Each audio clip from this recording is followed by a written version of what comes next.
もう明日人生終わりだって言って、はい、最後の一貫握れるとしたら、はい、何のネタ握りますか？そうだね、車エビが一番最後に言いたいかな。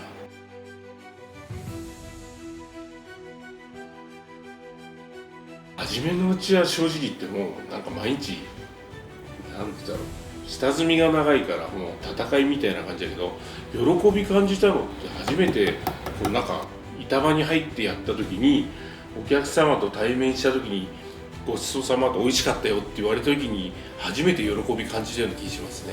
ありがとうって言葉でようやくこういう仕事やっててよかったんだなっていうのを感じてくるようになりましたね。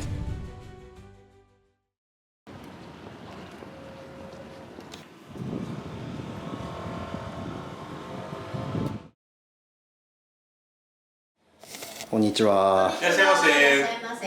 今日よろしくお願いします。お願いします。出身はお店がある地元ですね。もう祐天寺です。で生まれも育ちもずっとここなんで、はい。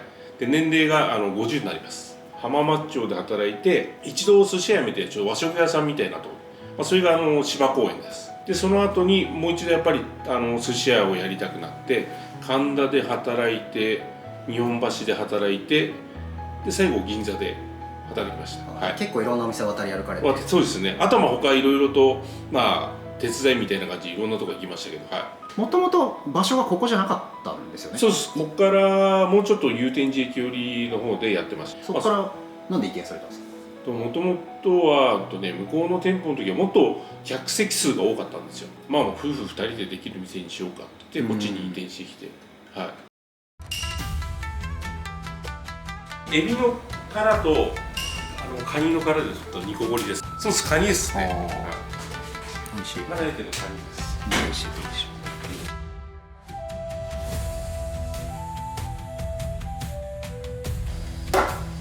タコを叩くんですね。タコですね。はい、水タコになります。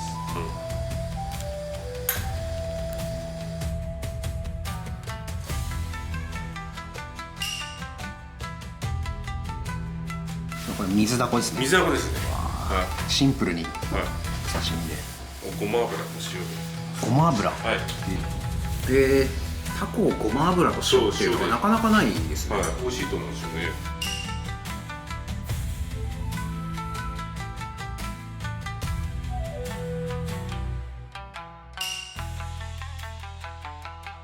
またこっちから。こっちがオニカサゴです。オニカサゴ。で、もう一個。こっちがヒラスズキですね。はあ。で、これはもしや。これはね、入り鮭ですね。はい。大好きです。あ、鈴木美味しい。これ今日のですか？今日のです。両方とも今日のです。プリプリ系ですね。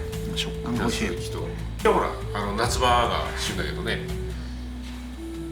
この食感たまらない。オニカサゴ。オニカサゴ。カサゴもなんちゃらカサゴって結構いろいろ。いっぱいある。でも食べるとやっぱりこの食感つうかあれはやっぱオニカサゴが一番美味しいんじゃないかなと思う。いや、オニカサゴのなんか最初口に当てた瞬間、結構ソフト系かなと思ったんですよ。しっとり系かなと思ったら、ちょっと噛むとまだちょっとプリッと感が残ってて、すごいなんか透明感がすごいありますね。そう。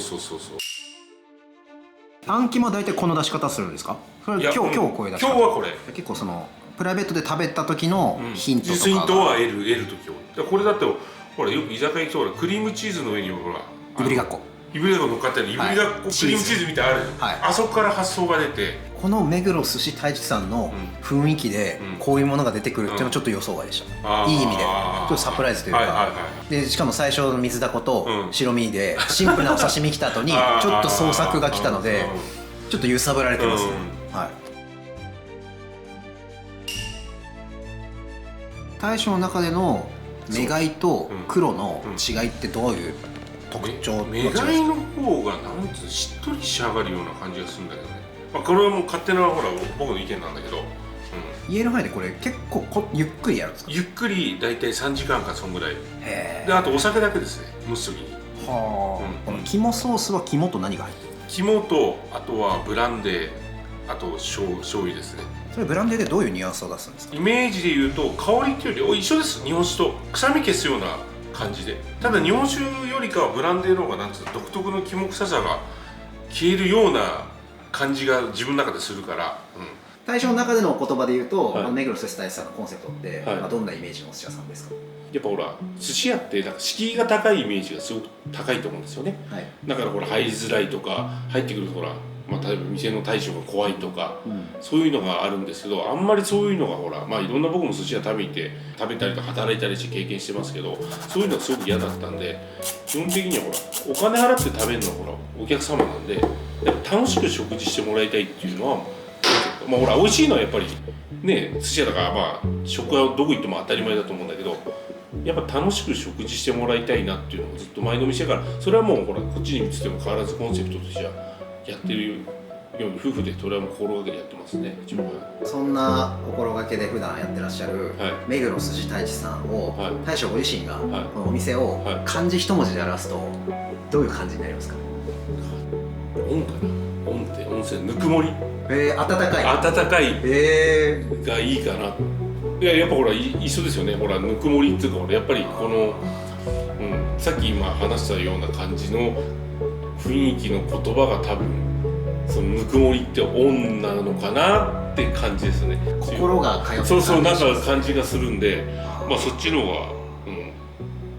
がでもいいですね、素敵ですね。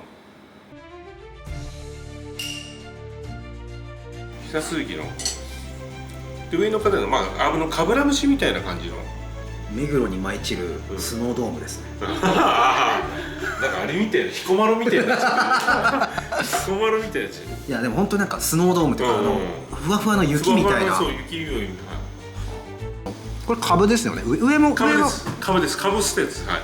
で下のお魚が平鈴木。平鈴木でその平鈴木で取ったお出汁ですね。これはそのさっき大将がおっしゃってた温、温かいっていう字を体現してるかのような。そう、ぬくもりですね。温かくてすごいなんか優しさがある。ありがとうございます。まさにぬくもりを感じる一品。だからまだ2ヶ月ぐらいしか経ってないけど、まだあと第3弾第4弾作ってあるんだけど、そうでも大体毎年半年ぐらい持つような形で。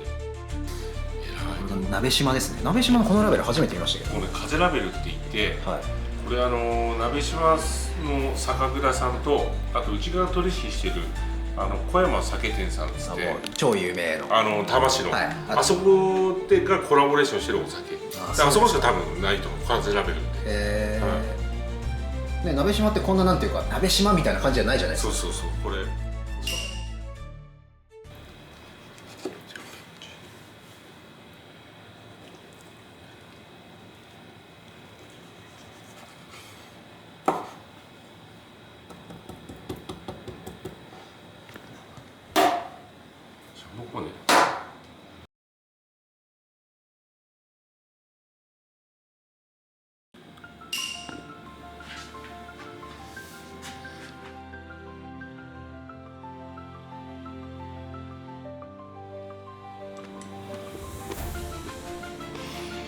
食感たまらないですね。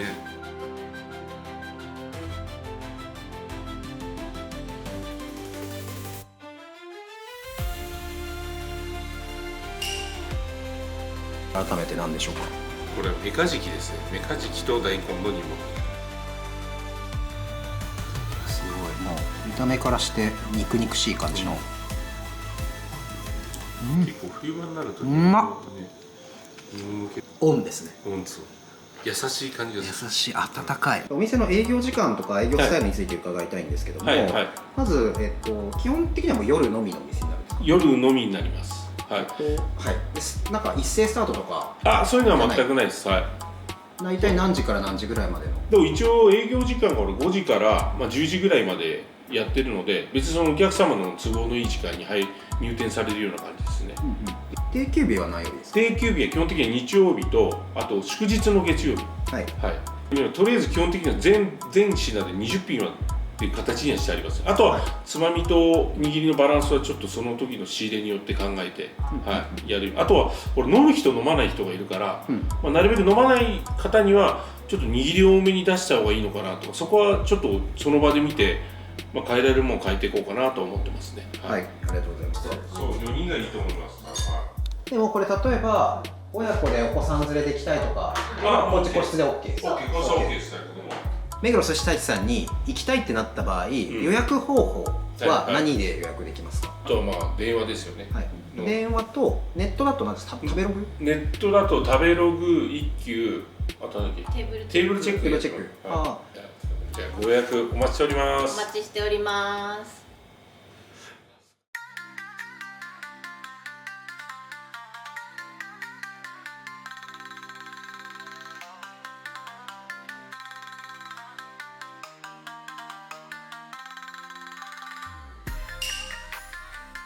1貫目からすごくないですか？そう、まずはスミイカ今日。スミイカのバフンウニのせ。のせ。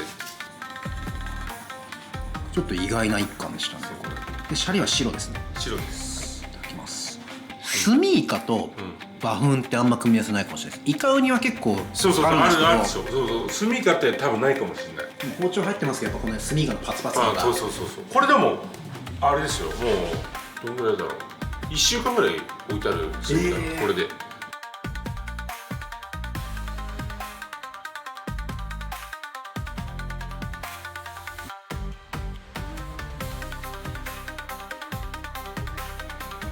これはもしやタイの綿なんですよ。酒盗ですか？タイのね、酒盗ってやつ、タイの綿ってやつなんですよ。で、昆布締めはどれぐらい当ててるんですか？これ1日です。丸1日。はい。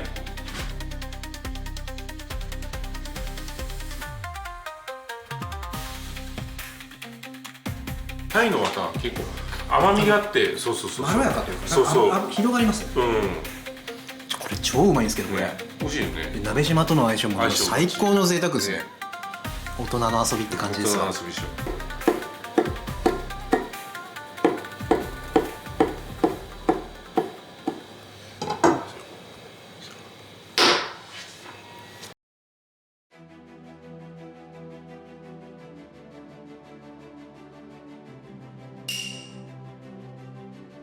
うわ、これやば。こういうフォルム大好きです。で、チャリちょっと大きめにしてもらってるんで。これ赤いの大きいから少し大きめにしました。うわ、何これ。本当にやばいですけど。これ結構赤貝市場いろんな赤貝食べてきましたけど、記憶に残るフォルムですね。いい感じでしょ。でも全部が全部ほら、一応同じ包丁の言い方するけど、個体差がね。個体差が多少あるから。一概に言えないです。うまっ。香りやつ美味しいと思う。はい。でも結構まだあっさり系ですね。さっぱりしてる。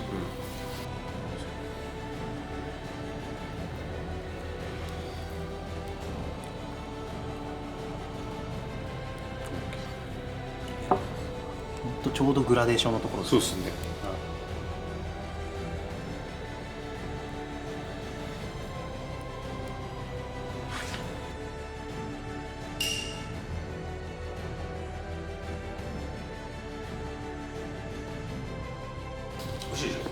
やっぱマグロパートはシャリを美味しく感じますね。余計にシャリを感じる。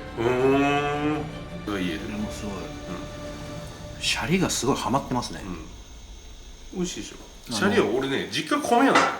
へえ。この真裏で米屋や。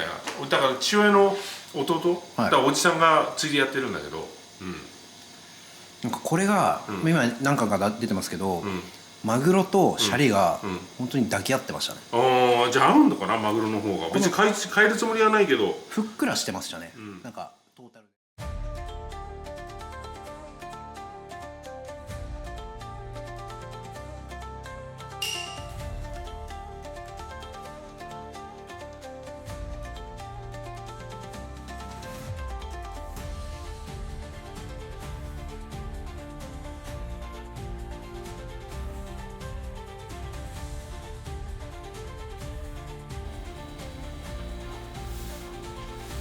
赤いダイヤモンドですね。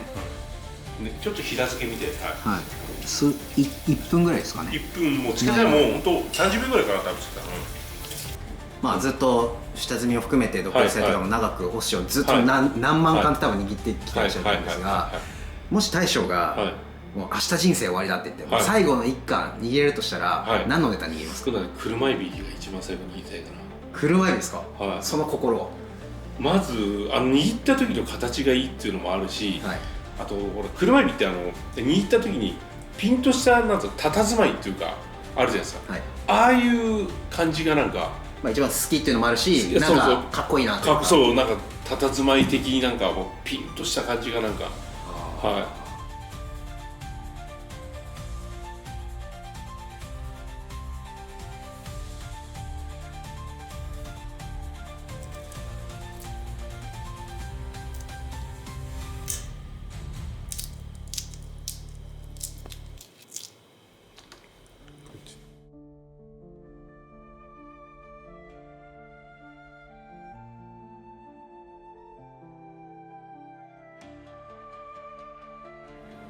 わかりますよ、さっき大将がおっしゃったこの潔いまっすぐな感じですよね。そうピンとしたなんか佇まいって言い方おかしいけど、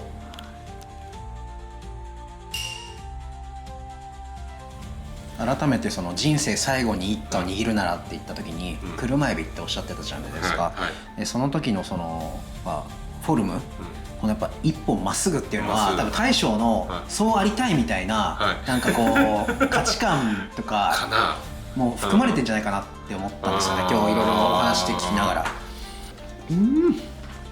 やっぱりどんどん味が出てくる感じですね、茹で置きなんで。甘みがなんかこう、まあ、動画を見て初めて知る方もすごい多いと思うんですね。でなんかこういう人に来てほしいとか、こういう体験をうちに来てしてほしいとか、なんか今後のそのこういう人に来てもらうともっと嬉しいとか、もちろん誰でもウェルカムだと思うんですが、なんかそのあたりぜひ聞かせていただけると。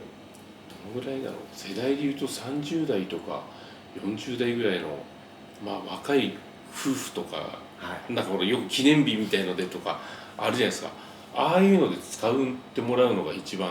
あとはほら例えば初めてなんてそういう記念日みたいので寿司屋行ってみようかぐらいな感じで来てもらえる店っていうのもいいですよね。なんかいいですね、そこにほら選んでもらってる自分たちも嬉しいし、なんかやっぱ来てもらった時になんかおもてなしっつうかなんかね、そういうのもやっぱしたくなるっていうか、せっかくの記念日なんでみたいな、まあどのお客様もほらね来た時はこれ共通で一緒なんですけど、まあ、そういうお客様もまあありがたいかなっていう感じしますけどね。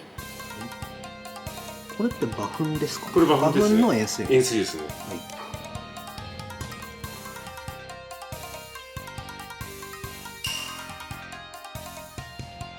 でも今日のこの馬糞は、まず塩水のごとくちょっと塩味が結構ありますよね。でさっぱり系ですね。濃厚系じゃない。そんなに濃厚だから季節的なものもあるのかもしれないけどね、ウニの。スーッともうジュースのように溶けて、そうさーって感じの、ね、あっさり、あっさりな感じですよね。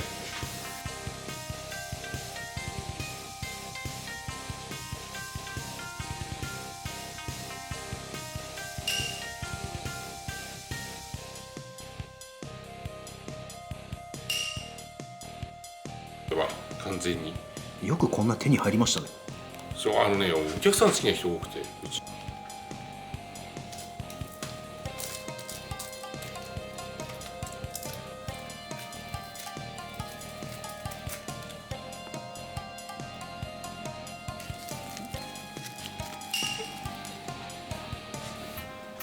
いただきます、ガブリと。ガブリ。これ大好きだね。表現合ってるかわかんないですけど、僕の中の表現は、超高級なおにぎりですね。ああ、でもそうかもしれない。そう捉えても全然。わあ、これやっぱパンチありますね。もうすごくプライベートも仕事もずっと一緒にいらっしゃると思うんですけど、おかみさんから見て大将はどんな方なんですか？まあ優しい人ですね。優しい人。いや、素敵です。この温かいわ。本だわ。初めて言われて。あ、本当ですか？私の好きなようにさせてもらってるので、すごい私は楽です。差し支えなければお二人の馴れ初めというか出会いのきっかけっていうのは、私がアルバイトでお寿司屋さんに行った時に、その後から26歳で修行しますって入ってきたのが主人でしたね。じゃあ同僚みたいなことですか？そうですね。職人さんとアルバイトの方。そう。まあでも自分でも入った時もまだ26で入ったけど下積みだったんで、ホールからおかみさんにやってて、ホールから一緒に26歳のことを言って。でそこからまあお付き合いされるような。いやいやいや、じゃないですか。付き合う気は全くなかったです、全然。じゃあ何があったんですか。なんかのきっかけで、なんだろうね。まあ俺店のなんつうの、その大将とかがもう年も近いし、いいんじゃないのみたいなことを言われて。まあ職人になりたかったんだもんね。そう全くそもそも結婚する気は正直なかったんで、まあ一生多分ないだろうなっていう気もあったんですけど、なんかそういったところも含めて今はもう夫婦お二人で二人三脚でやってらっしゃると思うので、なんかそういう温かみとかなんかぬくもりっていうのをなんか今すでにもうお話ししてて感じてたんですけど、それがお店のなんか特徴だな。なんですかね。ちょっとじゃあ石垣の方すみません、食べ比べでよろしくお願いします。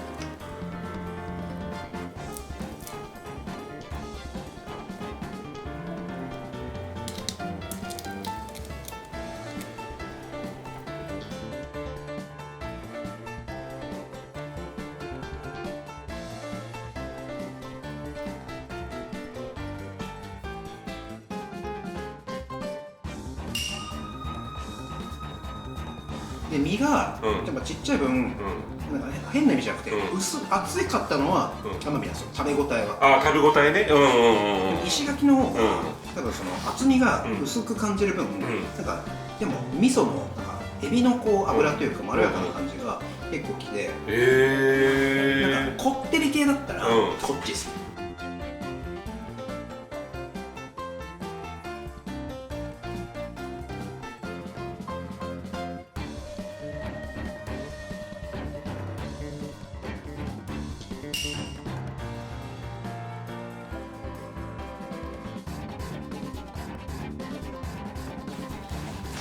超うまいです。好きなんだ、本当に。超うまいです、これ。おいかさん。食感たまらないですわ。ちょっとこの食感は。これもうこれ鬼笠独特で、このなんつう食感で、同じほら歯ごたえあるような感じだけど、鬼笠だけはまた別かまた違うのよ、面白いもので。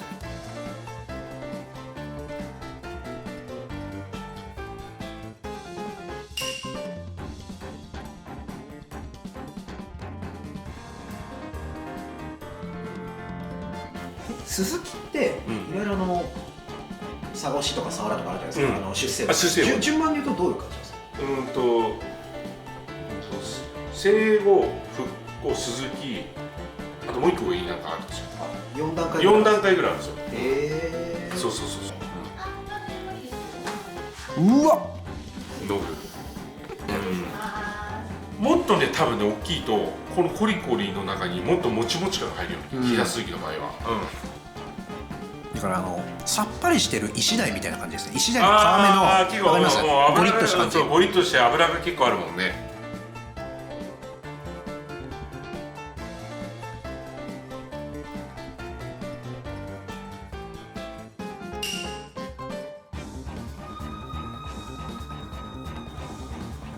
でもこの線は繊維ってことですか？自然の繊維です。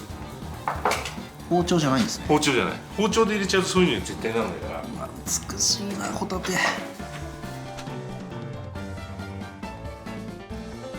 お米は何を使ってらっしゃる？お米は富山県産のコシヒカリと山形県産のつや姫のミックスです。で塩砂糖酢ですか？塩砂糖酢です。あと昆布。昆布？それ炊くときに昆布をいや、お酢の中に昆布入れてます。へえ。お酢は何種類か混ぜてるんですか？お酢は2種類です。どっちも白？白です。はい。お水を2種類。はい。でちょっとこう昔ながらのやっぱ本当温かみがあるっていうのはなんかここにも出てるなという感覚がすごいあります。ありがとうございます。でもやっぱコシヒカリだからこそのある種の粘りとか粘りも出る。ちょっと若干ね粘りが多いかもしれない。確かにありがとうございました。ありがとうございました。美味しく。会話もやっぱりすごい楽しくて。いや本当。気さくな大将で話しやすかったです。印象で言うと結構つまみがしっかりボリューミーで、王道の刺身でもちょっと創作であったかいものが出てきてっていうので、結構前半がしっかりボリューミーだな。でそこにやっぱお酒を飲まれる方も多いと思うので、割烹みたいな感じがあって、でそこから白シャリで握る王道の握りがあって、ただ1貫目でスミイカとウニ2貫目でタイとシュトウとか、なんかあの辺からってでも徐々にこう、うんストレートな方にこはいう戻っていって、うん最後いい感じに終わるっていう、はい筋子巻きっていう、はいまあ、ちょっとパンチあるのがあってっていうなんか構成が、はいなんか正統派だけどちょっとこう遊び心があるみたいなのを組みながら、食べ疲れなくはい楽しかったな、いい感じでお腹いっぱいだなっていうような、はいなんか構成だったのかなと思って。ありがとうございます。目黒寿司太一さんのはいこだわってらっしゃるところとか、はい大切にされているところってはいどんなところですか？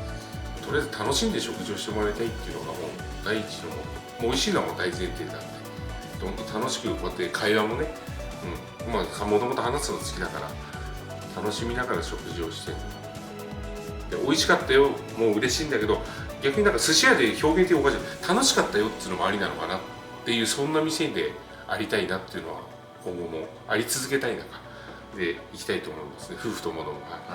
でも大将もそうですけど、おかみさんもすごい気さくで、すごいニコニコあーって笑ってくれるこの感じがまた癒しで、それに酒が進んじゃうみたいな。ありがとうございます。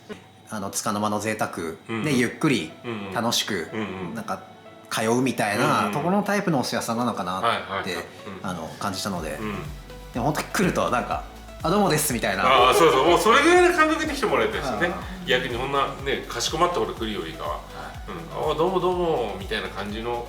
ぜひね、はい近所の方もはいちょっと遠目で来てみたいなっていう方も多分皆さんウェルカムだと思いますので、寿司初心者の方でもはい食べ歩いてる方でもと思うので、はいなんかぜひすごい素敵なお店だなと思ったあんで、ありがとうございます。楽しい時間本当にありがとうございました。とんでもとんでもこちらこそありがとうございました。ごちそうさまでした。ありがとうございました。す。